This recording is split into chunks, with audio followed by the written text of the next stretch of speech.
How reliable are memes as a source of information and support? Not very. Mended light.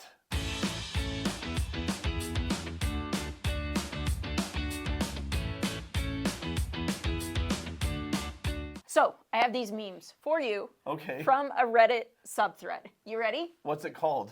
It's called ThanksImCured. Oh boy. So, I really like this one. Just ran into my neighbor and depression came up. And I said, yeah, my meds aren't working. I don't know what to do. And she was like, have a baby. And I said, like a human child. And she said, yes. When I had 2 kids, I never had time to be depressed. So that is what I will be haunted by today. I want to know what universe that neighbor lady lives in.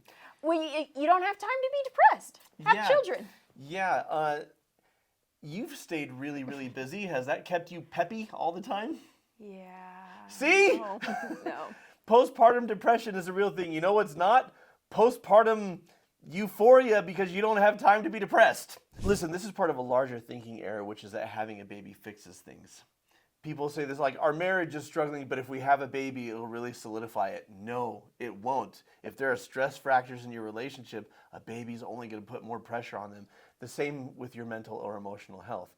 I'm not saying don't become a parent if you struggle with depression or anxiety. What I'm saying is don't use a baby as an antidepressant. That's what I'm saying. These are wise words. You've been the steady one, the dependable one, the partner, the parent, the one everyone counts on.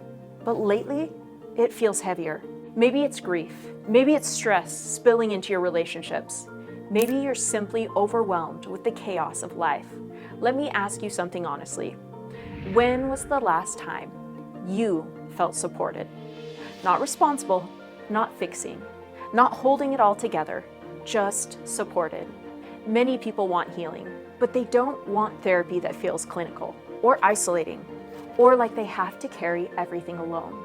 Opening up in a group can feel risky. I understand that. That's why the Innate Healing Retreat is structured, guided, and safe. You'll know what's happening. You'll be supported every step, and you'll be surrounded by people who are there for the same reason: growth and healing. Because when one person in a family heals, everything shifts. Scarcity shrinks us, but healing expands us and the people around us. One courageous person can change the emotional climate of an entire home. And sometimes that change starts with simply not doing this alone anymore. No one gets left behind. No one is pushed beyond what they're ready for. No one has to pretend they're fine. Let me ask you, what would change if you felt joyful again? If healing strengthened your relationships, your parenting? Healing doesn't happen in isolation. Safe connection brings peace, joy, and embodiment of your authentic self. Book a retreat discovery call today. Let's talk about whether this retreat is the right fit for you. What's next? Okay, we did it, guys. Bullying is no more. Woo! There's this fun sign that says, "Don't be a target." Bullies pick on people that they think are weak and quiet. Look the bully in the eye, use a strong voice, and tell them you don't like what they are doing and to stop, then walk away. Next time, the bully may choose somebody else to pick on. I love that this was actually hung up in a school. Someone actually took time to illustrate, write out, print, laminate, or print on metal and hang up in a school. No to bullying. Say no, well, just say firmly to a bully, no, I do not like what you are doing. Because bullies will just freeze in their tracks. And just this notion that the bully will go find someone else to pick on, that didn't cure bullying. That just made another child a target. What this sign is saying is, bullies are going to bully, just make sure it doesn't happen to you. That's cynical and not helpful. Okay, so I don't remember how old our children were. There was at least 4 of them. Maybe there was all 5. I have no idea. Anyway, you were having a conversation with our children in the kitchen, and you were like, hey, someone starts a fight, you walk away. Just walk away. You just walk away. And that can be good advice. You know, it is applicable advice. And I step in and I say, no. And this very much shows up as our personalities. And I said, you never start a fight, but if someone else starts it, you finish it. And here's the reality. Pacifist, throat punch. Here's the reality. This generally applies to the male gender, but it can apply to the female gender. Yeah.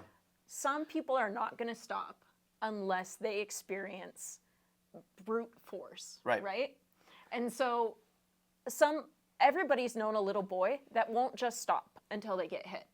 So an example from my childhood, I was about 11 years old, and that's the stage, where boys like girls, girls like boys. I wasn't into that sort of thing. So this one little boy had decided that he liked me, and we were at a youth activity, right? And so the one little boy was being my friend, and his best friend did not like that his friend was trying to be my friend. Totes jelly.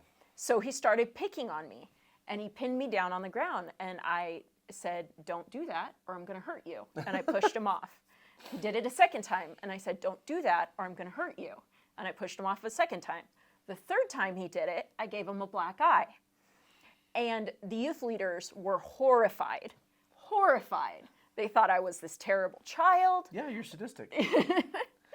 And when the little boy's mom showed up, she looks at me, she looks at him, she hears about the situation, and she goes, I'm sure he deserved it. So, handle conflict and bullying in whatever way is most supportive for you, but just know, sometimes some people won't stop unless You they're gotta punch hit. them in the eye. Listen, my walk away advice is more if you can. If they don't let you, you have to defend yourself. Yeah. But like all through middle school, I had a violent middle school, and there were all sorts of fights and lots of bullies. And generally, when I just walked away, it kind of just like diffused Fizzled everything out, yeah. because it's like, oh, this guy's I'm not going to get a rise out of him. So we're not that far distant from each other. No, we're not. But there's validity for both. Yeah. Yeah. Next, we have an HR message from Jenny. I don't know what company this is, but this is right around Christmas time, and she says, there will be no call-offs accepted Saturday, December 23rd, or Sunday, the 24th. No babysitter? Find one. Child sick? Buy some medicine. You're sick? Buy some medicine. There needs to be an apostrophe and an E for your there, Jenny. Car trouble? Call Uber. Uber needs to be capitalized, Jenny. We are $1 million company. Let's act like one. How are you $1 million company? You didn't hyphenate $1 million, and you didn't have an apostrophe in let's. Okay, sorry, I got really hung up. I can't even talk about the mental health implications when I'm hung up on the grammar. But the sheer lack of understanding for people have lives, people have problems. That's not a company anyone's going to work for. I'm not going to be $1 million company for very long. My therapist gave this to me and said, that's you. Okay, this one I actually really like, and I do think it's valid. Okay, I say to people all the time, you're in a prison of your own making. It's just in your mind, and you can literally walk out if you can only see it. So I don't have any qualms about this one. Sometimes we just need to get out of our own way. Oh, I like this one. This is good advice. You're not sad. You just need some tacos. I think that's solid. But truthfully, there are 3 things when you're not feeling well. And I'm not saying these are the solutions. I'm just saying, like, when life feels like it's ending, maybe start here. Get pregnant.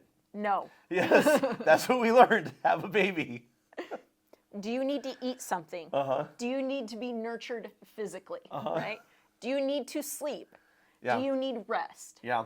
Do you need a hug? Do you need healthy connection? Yeah. We all need healthy connection.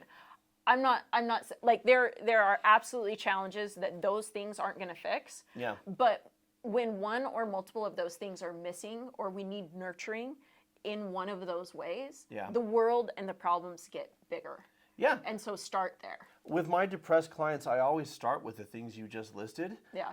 Because it's not to invalidate the depression, but it's Right. like, how can we know what level we're actually dealing with until these basic needs are met? Yeah. If it's up here and people sleep more and they eat well and they make sure they're connected, you might find that, oh, this is the level of depression Right. we're dealing with. And tacos cuts right to the quick. It does. Tacos make the world a better place. I stand by getting pregnant, though. Nothing is going to make you feel better than morning sickness. I always say that. Hey, you just had the lovely experience of having someone who experienced it terribly, real bad. 1,000 times a pregnancy. You're just depressed because you stay in your bedroom all day instead of traveling the world. Cool. Now I'm depressed in Egypt. Okay. Look at his face. Okay. As someone who loves to travel and thinks it's a great way to experience joy in your life. Yeah. But once again, it is absolutely invalidating someone else's perspective and very real lived experience. Yeah. The truth is, depression is not fixed by traveling. No, well, unless you're depressed because you're stagnant. Like, I guess that's what it comes down to, is what works for one person doesn't work for another. If you're depressed and you need to travel, that speaks to circumstantial depression that's unique to you. It's not a copy and paste to someone with chronic depression or someone who's just lost a loved one. You can't just say, here's what worked for me. Well, and it could be a perfect example of someone avoiding their life. If Yeah. they're like, oh, I just got to take a trip. I just got to go somewhere else. I just have to be somewhere else. If you're traveling because it brings you joy, that's one thing. If you're traveling to escape and avoid, that's another. Yeah. And to interact with someone else in a way that's like, well, this brings me joy, so therefore it must bring everyone joy. Honestly, though, having been to Egypt, it's not a bad place to be depressed. It's not. It could be worse. You could be depressed in Nebraska. Okay, here's another one. Your 9 to 5 isn't killing your dreams. Your 5 to 9 is. You have 4 hours every night and 48 hours every weekend. That's 44 hours per week. That's not how math works. 2,288 hours per year. You could master anything with that time. But you choose Netflix, then blame your job. The job isn't the problem. Hi, Scott. From the very bottom of my heart, go yourself. First of all, how do you go from, you have 4 hours every night and 48 hours on the weekend? That math isn't mathing. And then he says that's 44 hours per week. Guys, we are in dire need of proofreading ourselves before we send things out into the world. This is something I see everywhere, is people aren't fact-checking their own posts. Second of all, self-care is fine. And if your 9 to 5 is killing you, it's not because you're working a job. Maybe your job is really rough, or you need to find something that you find fulfilling. But you know what? I find Netflix very fulfilling. Thank you very much. And it does recharge me. This is another example of somebody saying what works for them and assuming that it should work for others. Here's our next one. You're not afraid to ask her out. You're afraid to get rejected. No shit, Sherlock. You're not afraid to fight a tiger. You're afraid of being mauled to death. So here's the thing.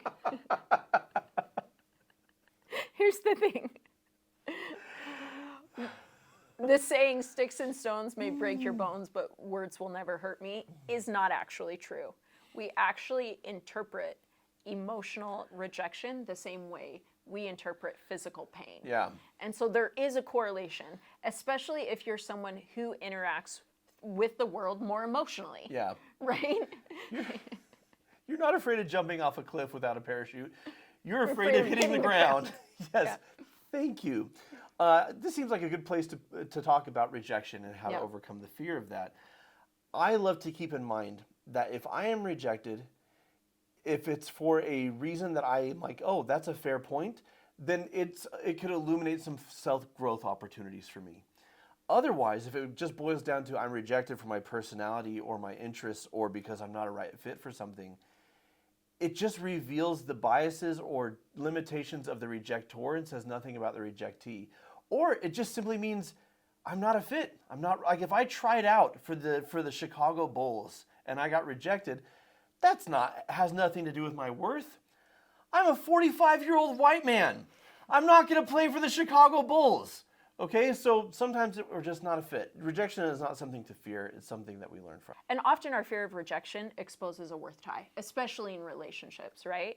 And so if we're trying to earn our worth or our acceptance or our belonging, that might shine a light on a worth tie you have that's unsupportive. Let's do one more.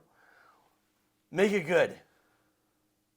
Okay, big finish. Hey, it looks like the stock market is entering a depression. In my opinion, it should drink some water, get some sunlight, and get over it. Okay, I'm no financial analyst, but speaking of emotional depression, these drinking water, getting some sunlight, are good things to do that can help alleviate. The issue and the point of this post is that people look for quick fix solutions and then throw them out. And what they're really saying is, you're depressed, I don't know how to handle it, I can't be bothered with it. Just have you tried this? People who are going through depression, more than a solution, because sometimes a solution can't be found, at least not a full solution or a quick fix solution, they need to be loved. They need to be seen and understood, and they need people to realize the weight and the burden that they're carrying. I have no idea what the stock market needs. I've got thoughts. We're not going to get into them. These were super fun. Do you all have any memes that you want us to react to? You can send them our way. You can just link in the comments below. If there are threads or specific images, let us know. And we'll select some of the best ones to react to live here on the show. If you feel like laughing some more, which honestly, who doesn't? I've got a video called Therapist Reacts to Comedians. The comedians talking about mental health. That's and a good one. I go toe to toe. It's really good times. You can check that out right here. Link is in the description. Until next time, folks, keep shining. We need your light.